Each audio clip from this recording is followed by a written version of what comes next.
আলহামদুলিল্লাহ, আম্মু এখন আমার কাছে। এই প্রথম সে তার মেয়ের গাড়িতে উঠেছে। জানি না, বলে বোঝাতে পারবো না আমার কতটা ভালো লাগছে। পৃথিবীতে মায়ের কাছে যে শান্তি, এটা এতদিন ফিল করতে পারিনি। এখন আমার সবকিছুই যেন রঙিন মনে হচ্ছে, চলার পথটাও যেন সহজ হয়ে গেছে। আপনাদের অনেক অনেক প্রশ্ন, যার উত্তর দিতে এসেছি। আসসালামু আলাইকুম এভরিওয়ান, কি অবস্থা সবার, কেমন আছেন? আমি তো আলহামদুলিল্লাহ অনেক ভালো আছি। আম্মু যেহেতু আমার কাছে, সো সন্ধ্যার পরপরই একটু বের হলাম ঘুরতে। রাজশাহী শহরটা তাকে একটু ঘুরে দেখাবো। বের হয়ে আমরা ফার্স্টে আগে চা নাস্তা করে নিয়েছি। অনেকেই কমেন্ট করছেন, আমি তো বলে এসেছি আমার আম্মু নেই, তাহলে কোথায় থেকে আসলো? দেখেন, আমি সবসময় বলে এসেছি আমার আম্মু নেই। আমরা ছোটবেলা থাকতেই আম্মু আমাদের ছেড়ে চলে গিয়েছিল। কোথাও কি আপনি দেখাতে পারবেন যে আমি বলেছি আমার আম্মু মারা গেছে? কোনোদিনও বলি নাই। তবে আমি দেখলাম আমার মতো অনেকেই এরকম হতভাগী হয়ে আছে, যারা এখনো তাদের মাকে ফিরে পায়নি। পৃথিবীতে কত রকমের মানুষ আছে, তাই না? মানুষের জীবনে কত গোপন কষ্ট থাকে, তাকে কেউ জানে? আপনাদের কাছে রিকোয়েস্ট থাকবে,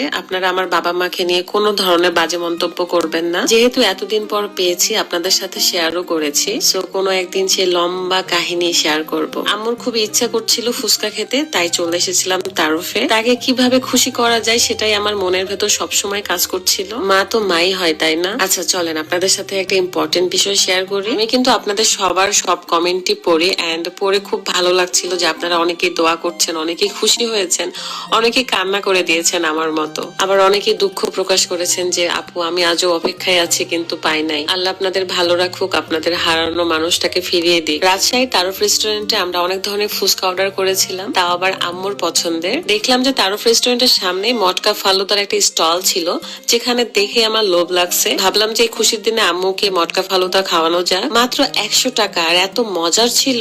লোকেশন হলো রাজশাহী মহিলা কলেজ থেকে মালোপাড়া যাইতেই এই তারফ রেস্টুরেন্টটা, এবং সামনে কিন্তু এই স্টলটা আছে। আমার তো খুবই ভালো লাগছিল যে আমি আম্মুর পছন্দের খাবারগুলো খাওয়াতে পারছি। যেখানে যাইতে মন চাচ্ছে সেখানেই নিয়ে যাচ্ছি। মানুষের জীবনে অনেক অনেক গল্প থাকে যেগুলো কেউ জানে না। আর সোশ্যাল মিডিয়া তো আসলে আমাদের লাইফ না, যেখানে আসলে সবকিছুই জানাতে হবে।